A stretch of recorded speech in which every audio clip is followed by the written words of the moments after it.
Retaining wall ವಿಳಂಬ ಆತಂಕದಲ್ಲಿ ರಾಮಕೃಷ್ಣ ಶಿಕ್ಷಣ ಸಂಸ್ಥೆ. ಬಂಡಾರಿ ಬಿಲ್ಡರ್ಸ್ ವಿರುದ್ಧ ಜಿಲ್ಲಾಧಿಕಾರಿಗೆ ದೂರು ನೀಡಿದ ಬಂಟರ ಮಾತೃ ಸಂಘ. ಬಂಟ್ಸ್ ಹಾಸ್ಟೆಲ್ ಸಮೀಪದಲ್ಲಿರುವ ಶ್ರೀರಾಮಕೃಷ್ಣ ಶಿಕ್ಷಣ ಸಂಸ್ಥೆಯ ಕಟ್ಟಡದ ಸಮೀಪದಲ್ಲಿ ಬಂಡಾರಿ ಬಿಲ್ಡರ್ಸ್ ನಿರ್ಮಿಸುತ್ತಿರುವ ಬಹುಮಹಡಿ ಕಟ್ಟಡದಿಂದ ನಮ್ಮ ಸಂಸ್ಥೆಯ ಕಟ್ಟಡಕ್ಕೆ ಆತಂಕ ಎದುರಾಗಿದೆ ಎಂದು ಬಂಟರ ಯಾನೆ ನಾಡಾವರ ಮಾತೃ ಸಂಘವು ಜಿಲ್ಲಾಧಿಕಾರಿ ಮತ್ತು ಮೇಯರ್ಗೆ ದೂರು ನೀಡಿದೆ. ಶತಮಾನದ ಹಿಂದೆ ಇಲ್ಲಿ ಪ್ರಾಕೃತಿಕವಾಗಿ ನೀರು ಹರಿಯುವ ಸಣ್ಣ ತೋಡಿನ ರೂಪದ ಚರಂಡಿ ಇದ್ದು, ಬಂಡಾರಿ ಬಿಲ್ಡರ್ಸ್ ಸಂಸ್ಥೆ ನಿರ್ಮಾಣ ಮಾಡುವ ಕಟ್ಟಡದಿಂದ ಚರಂಡಿಗೆ ಹಾನಿಯಾಗಿದೆ. ಅಲ್ಲದೆ ಕಟ್ಟಡಕ್ಕಾಗಿ ತುಂಬಾ ಆಳದಲ್ಲಿ ಭೂಮಿಯನ್ನು ಅಗೆಯಲಾಗಿದ್ದು, ಸುರಕ್ಷೆಗಾಗಿ ನಿರ್ಮಿಸುತ್ತಿರುವ ರಿಟೈನಿಂಗ್ ವಾಲ್ ಕಾಮಗಾರಿ ತುಂಬಾ ನಿಧಾನಗತಿಯಲ್ಲಿದೆ. ಕೆಲವು ವರ್ಷಗಳ ಹಿಂದೆ ಕಾಮಗಾರಿ ಆರಂಭಿಸುವಾಗ ಬಂಡಾರಿ ಬಿಲ್ಡರ್ಸ್ನ ಮುಖ್ಯಸ್ಥರಾದ ಲಕ್ಷ್ಮೀಶ ಬಂಡಾರಿ ಅವರು ಎಲ್ಲಾ ಸುರಕ್ಷಾ ಕ್ರಮಗಳನ್ನು ಕೈಗೊಳ್ಳುವುದಾಗಿಯೂ, ರಿಟೈನಿಂಗ್ ವಾಲ್ ಕಾಮಗಾರಿ ಪೂರ್ತಿಯಾಗುವವರೆಗೆ ಪೈಪ್ ಅಳವಡಿಸಿ ನೀರು ಹರಿದು ಹೋಗಲು ವ್ಯವಸ್ಥೆ ಮಾಡುವುದಾಗಿಯೂ ಭರವಸೆ ನೀಡಿದ್ದರು. ರಿಟೈನಿಂಗ್ ವಾಲ್ ಕಾಮಗಾರಿ ಪೂರ್ತಿಯಾದ ಬಳಿಕ ಹಿಂದಿದ್ದ ರೀತಿಯಲ್ಲೇ ಚರಂಡಿ ವ್ಯವಸ್ಥೆ ಮಾಡುವುದಾಗಿಯೂ ತಿಳಿಸಿದ್ದರು.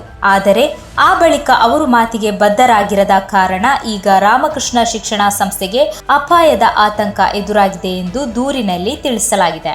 ಈಗ ಮುಂಗಾರು ಬಿರುಸುಗೊಂಡಿದ್ದು, ರಿಟೈನಿಂಗ್ ವಾಲ್ ಕಾಮಗಾರಿ ಪೂರ್ತಿಯಾಗದ ಕಾರಣ ಮಣ್ಣು ಸಡಿಲಗೊಂಡು ಜರಿದು ಬೀಳುವ ಸಾಧ್ಯತೆಯೂ ಇದೆ.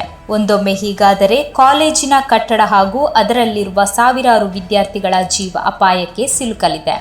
ಆದ್ದರಿಂದ ಕೂಡಲೇ ತಾವು ಮಧ್ಯಪ್ರವೇಶಿಸಿ ಬಂಡಾರಿ ಬಿಲ್ಡರ್ಸ್ ಸಂಸ್ಥೆಯಿಂದ ಅಗತ್ಯ ಸುರಕ್ಷಾ ಕ್ರಮಗಳನ್ನು ಕೈಗೊಳ್ಳುವಂತೆ ಮಾಡಬೇಕಿದೆ ಎಂದು ಜಿಲ್ಲಾಧಿಕಾರಿ ಮತ್ತು ಮೇಯರ್ಗೆ ದೂರಿನಲ್ಲಿ ಮನವಿ ಮಾಡಲಾಗಿದೆ.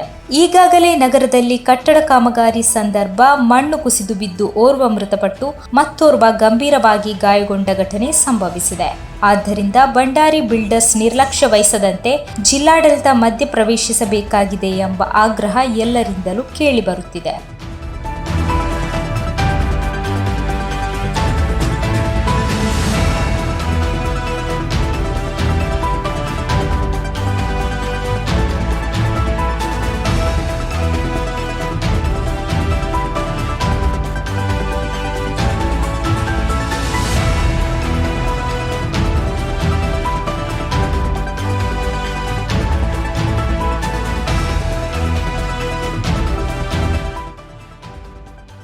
ಧ್ವನಿ ಮೀಡಿಯಾ, ನಿಮ್ಮ ಧ್ವನಿಗೆ ನಮ್ಮ ಧ್ವನಿ.